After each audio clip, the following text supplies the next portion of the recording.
ദേവസ്വം ബോർഡിൽ നിയമനം നൽകാമെന്ന് പറഞ്ഞ് CPM ഏരിയ കമ്മിറ്റി അംഗം പണം വാങ്ങിയെന്ന ആരോപണത്തിൽ CPIM പ്രതിരോധത്തിലായി. തിരുവല്ല ഏരിയ കമ്മിറ്റി അംഗം പ്രകാശ് ബാബു 1,20,000 രൂപ തൻ്റെ മകന് ജോലി വാഗ്ദാനം ചെയ്ത് കൈപ്പറ്റിയെന്നാണ് കാവുംഭാഗത്തെ പാർട്ടി പ്രവർത്തകൻ ഷാജിയുടെ പരാതി. പാർട്ടി സംസ്ഥാന സെക്രട്ടറി ME ഗോവിന്ദന് ഷാജി നൽകിയ പരാതിയുടെ പകർപ്പ് 24-ന് കിട്ടി. 24 എക്സ്ക്ലൂസീവ്. തുടർച്ചയായി ഉണ്ടായ വിവാദങ്ങളിലൂടെ വീണ്ടും പ്രതിരോധത്തിലാവുകയാണ് പത്തനംതിട്ട തിരുവല്ലയിലെ CPM നേതൃത്വം. ഇക്കുറി ആരോപണം ഉന്നയിച്ചിരിക്കുന്നത് തിരുവല്ല കാവുംഭാഗത്തെ പാർട്ടി പ്രവർത്തകനായ ഷാജി. മകന് ഗുരുവായൂർ ദേവസ്വം ബോർഡിലോ തിരുവിതാംകൂർ ദേവസ്വം ബോർഡിലോ ക്ലറിക്കൽ തസ്തികയിൽ ജോലി വാഗ്ദാനം ചെയ്ത് 1,20,000 രൂപ കൈപ്പറ്റിയെന്നാണ് ഏരിയ കമ്മിറ്റി അംഗം പ്രകാശ് ബാബുവിനെതിരായ പരാതി.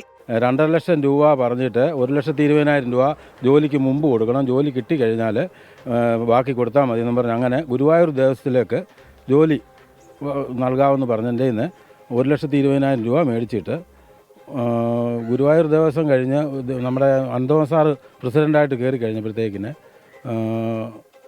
തിരുവിതാംകൂർ ദേവസ്വം ബോർഡ് ജോലി തരാമെന്ന് പറയുന്നു. ജോലി ലഭിക്കാതെ വന്നതോടെ സംഭവം വിവാദമായി. ഇതോടെ പണമിടപാടിന് ഇടനില നിന്ന DYFI നേതാവ് മുഖാന്തരം പ്രകാശ് ബാബു പണം തിരികെ നൽകി. 1 വർഷം കഴിഞ്ഞപ്പോൾ പല പ്രാവശ്യം പുള്ളിയെ കാണാനായിട്ട് ഞാൻ അന്തോമ സാറിൻ്റെ ഓഫീസിൽ ചെല്ലുകയും ഓഫീസിൻ്റെ വാതിൽക്കൽ ചെല്ലുകയും പുള്ളി അപ്പോൾ ഇന്ന് നാളെയാണ് അടുത്ത ദിവസം ഡേറ്റ് ഓരോ ഡേറ്റ് പറഞ്ഞ് മാറ്റി ഇപ്പം 1 വർഷം കഴിഞ്ഞപ്പോഴാണ് പൈസ തിരിച്ചു തന്നു. ഇതിനുശേഷമാണ് ഷാജി പാർട്ടി സംസ്ഥാന സെക്രട്ടറിക്ക് പരാതി നൽകുന്നത്. തപാൽ മുഖാന്തരവും നേരിട്ടും പരാതി നൽകി. എന്നിട്ടും നടപടിയൊന്നും എടുക്കാതെ വന്നതോടെയാണ് പരസ്യപ്രതികരണത്തിന് തയ്യാറായത്.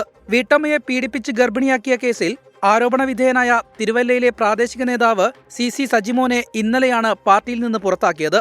ഇതിന് തൊട്ടുപിറകെയാണ് തിരുവല്ലയിൽ തന്നെ പാർട്ടി ഏരിയ കമ്മിറ്റി അംഗത്തിനെതിരെ ഗുരുതര ആരോപണമുയർന്നിരിക്കുന്നത്. സഞ്ജയ് ഇക്ബാലിനും രതീഷ് മാടമ്പിശ്ശേരിക്കുമൊപ്പം ശ്രീകുമാരൻ, 24 പത്തനംതിട്ട. പൊതുജനം കഴുതയല്ല സാർ. പുലാത്തറ റഹീം പറഞ്ഞു. 24 140 മണ്ഡലങ്ങളിൽ യാത്ര നടത്തി ജനങ്ങളുടെ പരാതികളൊക്കെ വാങ്ങിച്ച് സർക്കാരിന് നൽകണം. കേരളം മുഴുവൻ ഇളകി മറിയും. ഒന്ന് ചിന്തിക്കൂ. ഇപ്പോൾ തന്നെ ഇഷ്ടംപോലെ പരാതികൾ സർക്കാരിന് കിട്ടിയിട്ടുണ്ടല്ലോ. ഇനി അങ്ങനെ ഒരു പരിപാടി നമ്മൾ ചെയ്യേണ്ട കാര്യമില്ല. സർക്കാരിന് ഈ നവകേരള സദസ്സിൻ്റെ ഭാഗമായിട്ട് എല്ലാ സ്ഥലത്തും ഇഷ്ടം പോലെ ജനങ്ങളെ ബാധിക്കുന്ന നീറുന്ന പ്രശ്നങ്ങൾ ചൂണ്ടിക്കാണിച്ചുള്ള പരാതികൾ ലഭിച്ചിട്ടുണ്ട്.